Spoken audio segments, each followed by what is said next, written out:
ఓ ఇల్లు ఉందనుకోండి, వాడు సంతోషంగా రాత్రి అయ్యేటప్పటికి ఇంట్లోకి వెళ్ళిపోతాడు.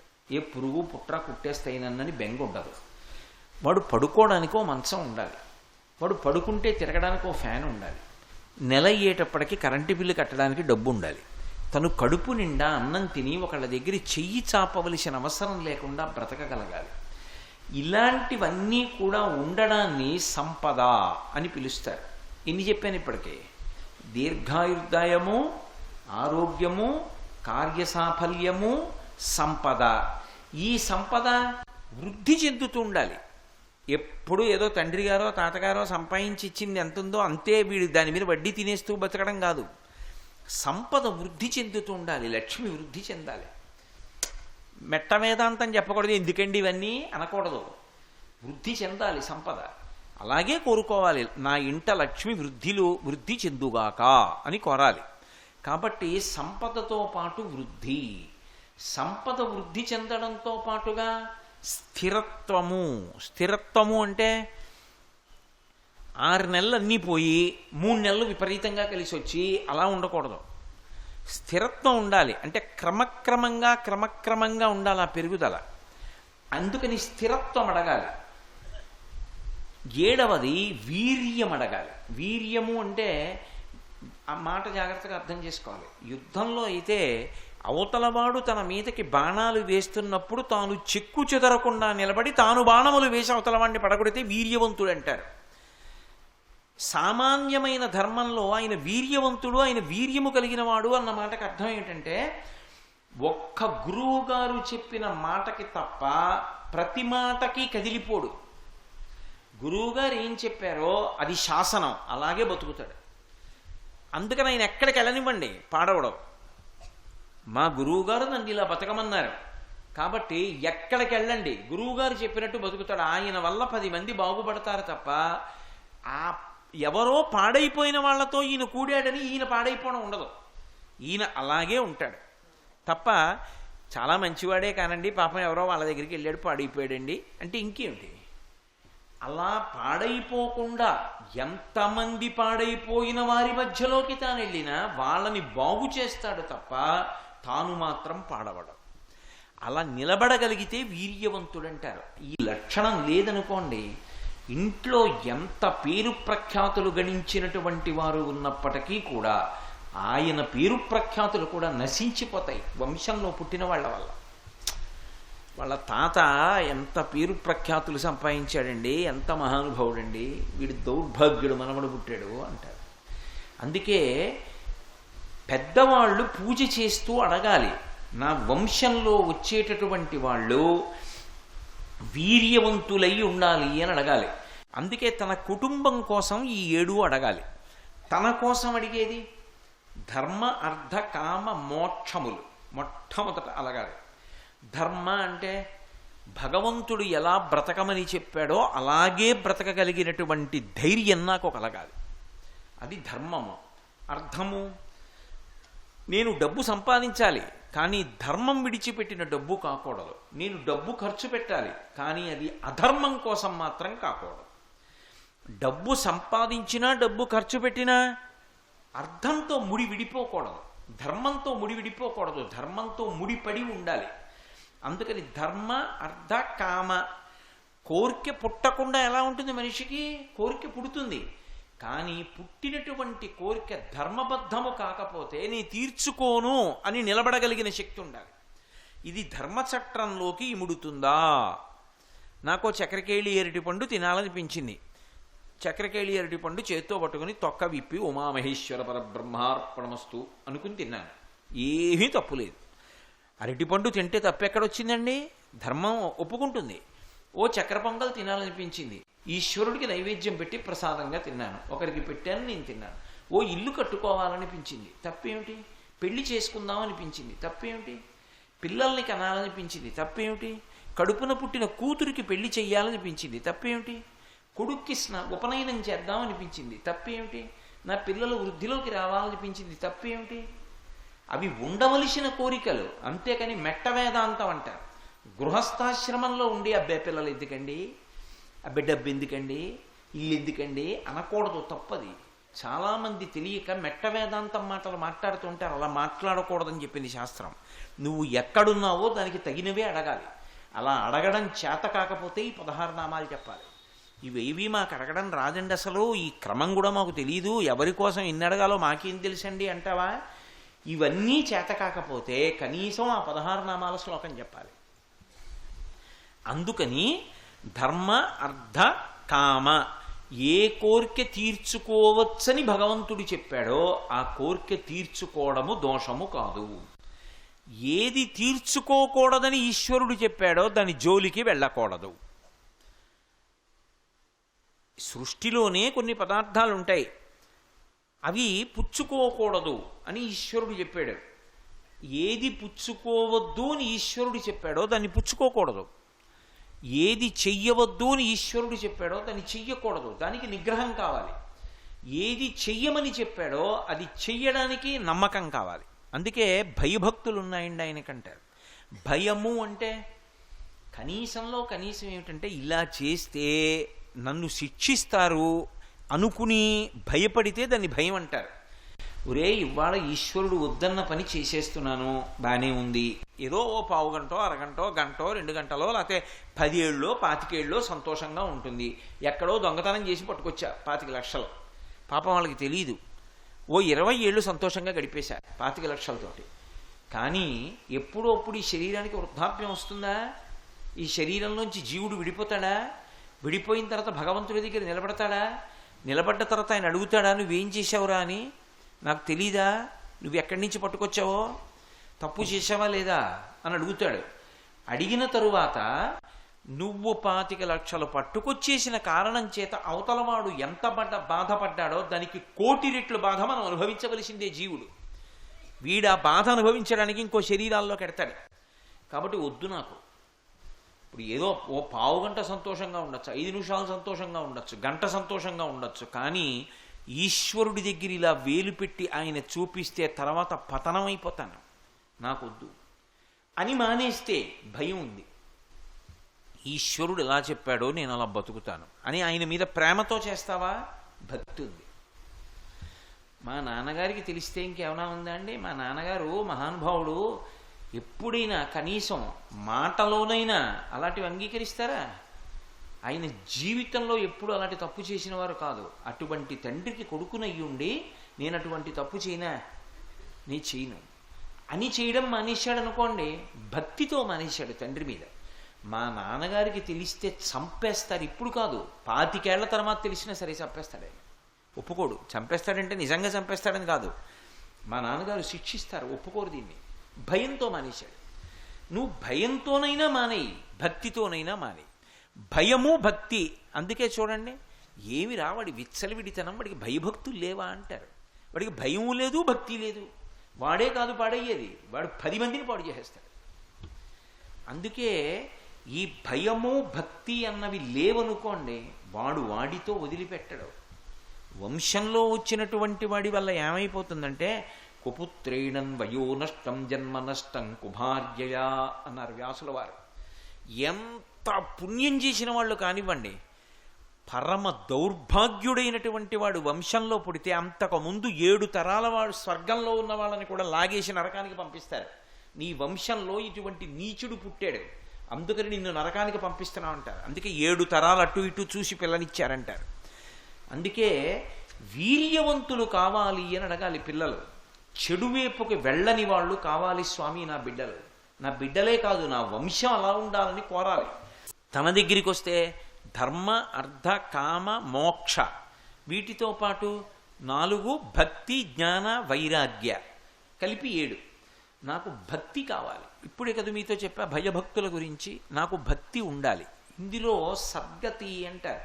మళ్ళీ ఈ భక్తి ఎందు ఒక చమత్కారం ఉంటుంది.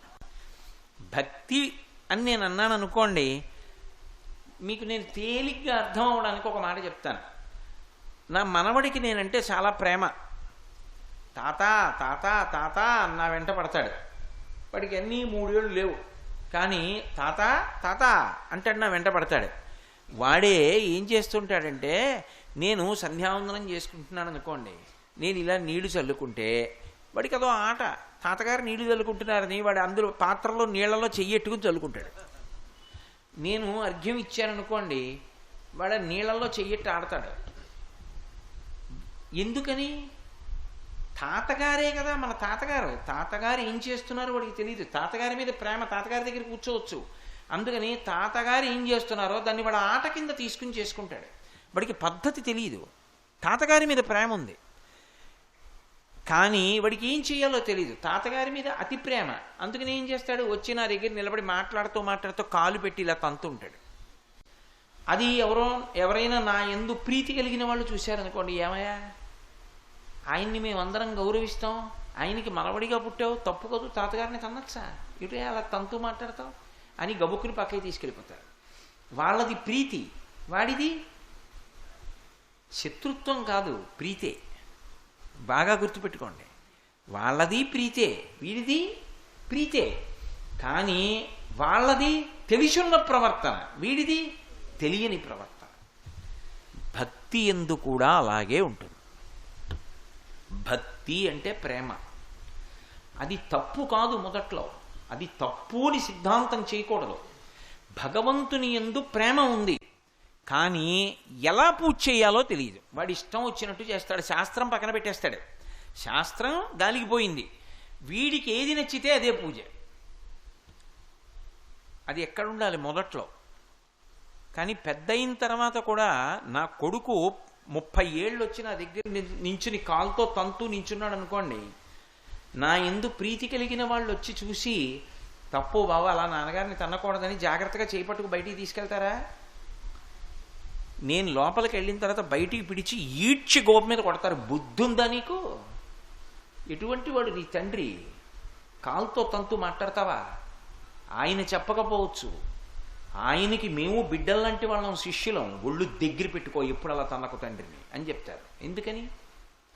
ఒక పరిణతి వచ్చిన తర్వాత ఇంక అలా చేయకూడదు కాబట్టి. అలాగే పూజ ఒక స్థాయిలో తెలియనప్పుడు ప్రారంభంలో శాస్త్రం పక్కన పెట్టి చేశాడు. ఇప్పుడు అలా చేయడానికి కాదు, తర్వాత దిద్దుకుని శాస్త్రీయంగానే చెయ్యాలి పూజ. అది కూడా దాటిపోతే ఇంకా పూజ ఉండదు. తనలో తాను రమిస్తూ ఇక్కడే సోహం భావేన పూజయేత్, అంతర్ముఖ సమారాధ్యా బహిర్ముఖ సుదుర్లభ, అంతటా భగవంతుణ్ణే చూస్తాడు. ఇక పూజామందిరంలో భగవంతుడు కాదు, అసలు భగవంతుడు కాని ప్రదేశం కనపడదు. తనని కొట్టిన వాళ్ళలో కూడా భగవంతుడే కనపడతాడు. రామకృష్ణ పరమహంస శిష్యుడు అలా వెళ్ళిపోతుంటే ఒక ఐశ్వర్యవంతుడు ఆవుని కొడుతూ కనపడ్డాడు. అతను గబగబా పరిగెత్తుకెళ్ళి, అయ్యో ఎందుకండి అలా కొడతారు, ఆవుని కొట్టకూడదు, ఆవు పరదైవం అన్నాడు. ఆవుని కొట్టకపోతే నిన్ను కొట్టను రా అన్నాడు. నన్ను కొట్టండి, ఆవుని కొట్టకండి అన్నాడు. అయితే నిన్ను కొడతాను ఒంగోమ్మని అతన్ని కొట్టాడు. ఆ పిల్లాన్ని బ్రహ్మచారి పాపం స్పృహ తప్పి పడిపోయాడు. పడిపోతే అటుగా మిగిలిన శిష్యులు వెళ్తున్నారు. అయ్యయ్యో మన తోటి బ్రహ్మచారిని కొట్టేశాడు వీడు, పడిపోయాడు స్పృహ తప్పని చెప్పి గబగబా వెళ్ళి చేతుల మీద ఆశ్రమానికి తీసుకొచ్చారు. పడుకోబెట్టారు. ముఖం మీద నీళ్లు చల్లారు. కొద్దిగా తెలివి వచ్చింది. దెబ్బ తల మీద కానీ తగిలిందా ఏమీ, అసలు జ్ఞాపకం ఉందా, స్పృహ ఉందా, లేకపోతే ఏ సంధిలోకి వెళ్ళిపోయాడా అని అనుమానం వచ్చి కొంచెం పాలు పట్టారు.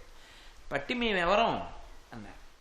అతను అన్నాడు నవ్వి, ఇందాక నన్ను కర్ర పెట్టి కొట్టినట్టు పరమేశ్వరుడే ఇప్పుడు నాకు ముఖం మీద నీళ్లు జల్లి పాలు పడుతున్న స్నేహితుడి రూపంలో ఉన్న పరమేశ్వరుడు అన్నాడు.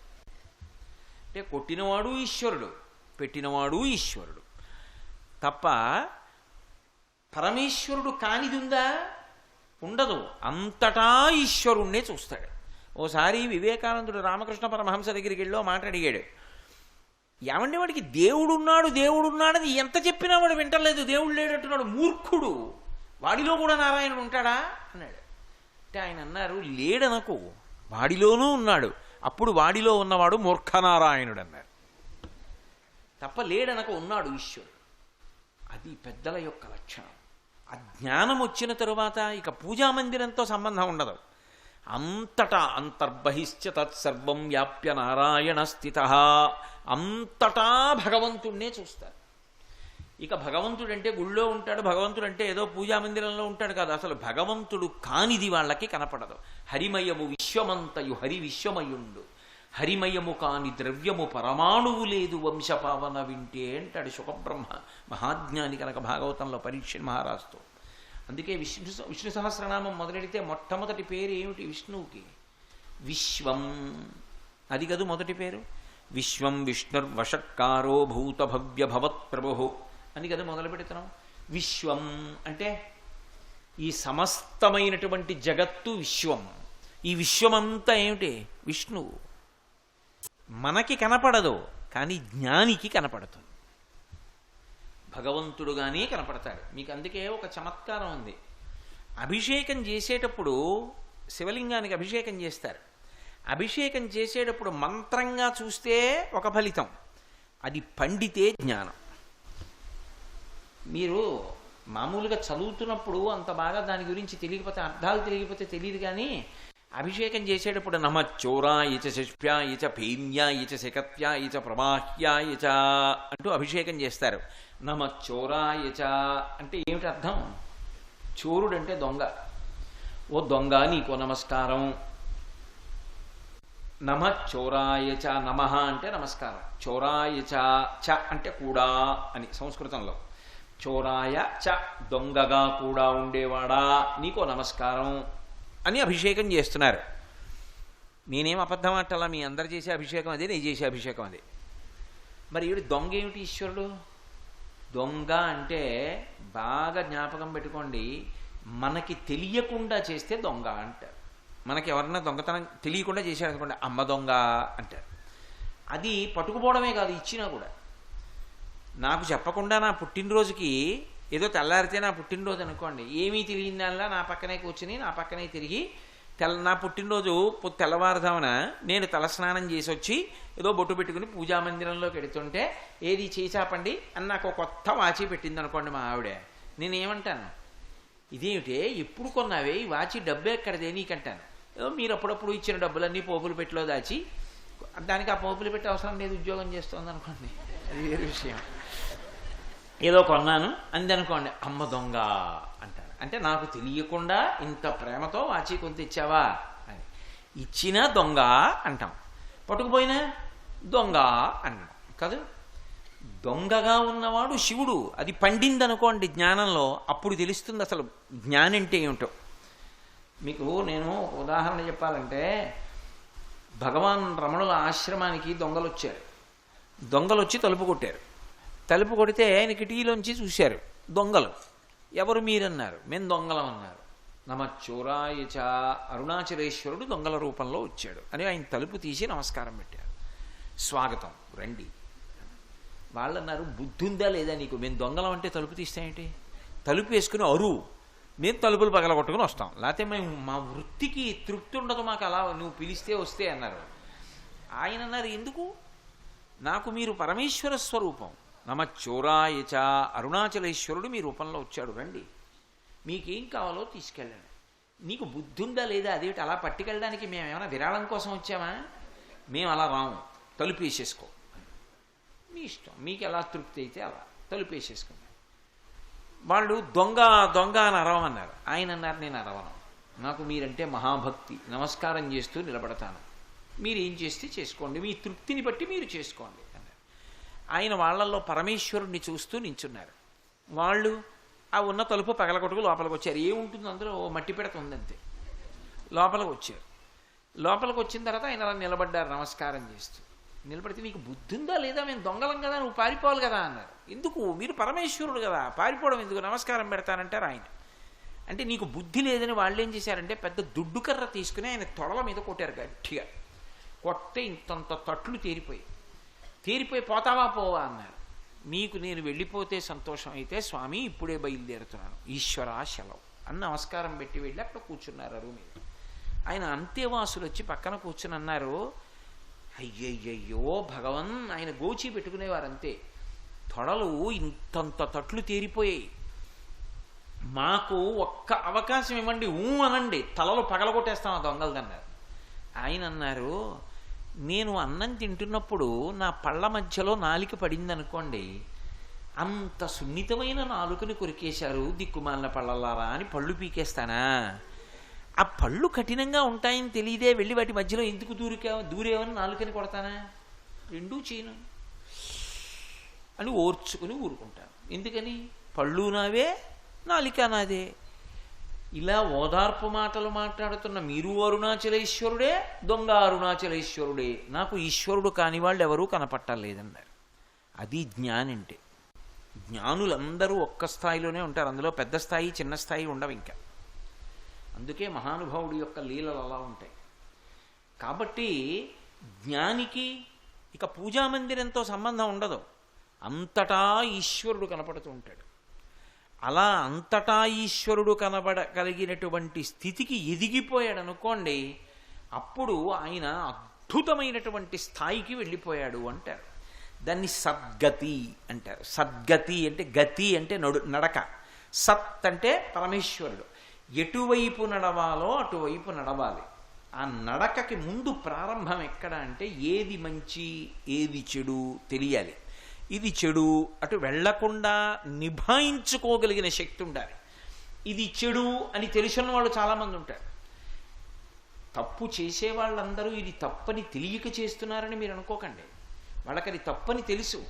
తెలిసి ఎందుకు చేస్తున్నాడు అంటే అది తప్పని తెలిసి చెయ్యకుండా ఉండలేనటువంటి బలహీనత. ఒకడు అది తప్పు అని తెలిసిన తర్వాత ఇక అది చేయకుండా నిభాయించుకున్నాడు. కాబట్టి రెండు మెట్లు ఉంటాయి. అసలు తప్పేది ఒప్పేది. తప్పని తెలుసున్న తర్వాత ఇక దాని జోలికి వెళ్లకుండా ఉండగలగడం. ఒప్పు అని తెలుసున్న తర్వాత అది చెయ్యకుండా ఆగిపోకుండా నిలబడగలగడం. అంటే అది చేస్తూ ఉండగలగడం. ఒప్పుని చెయ్యాలి, తప్పుని చెయ్యకుండా ఉండాలి. బలవంతంగా నిగ్రహించుకోవడం కాదు. తప్పు చేస్తే సంతోషంగా ఉంటుందనిపించినా సరే చెయ్యకుండా ఉండగలగాలి. ఈ శక్తి మనంత మనకి కాదు. వినాయకుడి కాళ్ళు పట్టుకుంటే అనుగ్రహిస్తాడు అని సద్గతి అక్కడ మొదలు. మంచి చెడుల మధ్య వివక్ష తెలిసి ఏది మంచో దాని యందు పూనిక, ఏది చెడో దాని యందు అనురక్తి లేకపోవడం, లేకుండా మంచిని మాత్రమే పట్టుకుని ముందుకు వెళ్ళిపోతూ ఉండడం. అలా వెళ్ళగా వెళ్ళగా ఉపాసన క్రమాన్ని దిద్దుతాడు. దిద్ది చిట్ట చివరికి పండిపోయే స్థితికి వచ్చేటప్పటికి అంతటా బ్రహ్మాన్ని చూడగలిగినటువంటి స్థితికి ఎదిగిపోతాడు. అప్పుడు నమ చౌరాయచ శిష్ప్యాయచ పేన్యాయచ శకత్యాయచ ప్రవాహ్యాయచ. మెరుపు పరమేశ్వరుడే. అదేమిటండి మెరుపు పరమేశ్వరుడేమిటి అంటే ఒక విషయం చెప్తారు. ఓ తల్లి పిల్లవాడిని స్కూలుకి పంపిస్తూ రోజు ఓ మాట చెప్పేది. అమ్మ నువ్వు రామ్మ, అమ్మ నువ్వు రామ్మ అని ఏడుస్తుంటే, నాన్న నిన్ను నన్ను కూడా చూసేవాడు భగవంతుడు. ఎప్పుడూ భగవంతుడు నిన్ను చూస్తూనే ఉంటాడురా, నిన్ను కాపాడుతూనే ఉంటాడు. ఎందుకు బెంగ పెట్టుకుంటావు? ఇంట్లో నన్ను కాపాడతాడు, స్కూల్లో నిన్ను కాపాడతాడు. దేవుడు ఉన్నాడు నాన్న అంటుండేది. నిన్ను చూసి ఎప్పుడు సంతోషంగా నవ్వుతూ ఉంటాడు భగవంతుడు, వెళ్ళిరా అనేది. సర్వం శ్రీ ఉమామహేశ్వర పరబ్రహ్మార్పణమస్తు. స్వస్తి.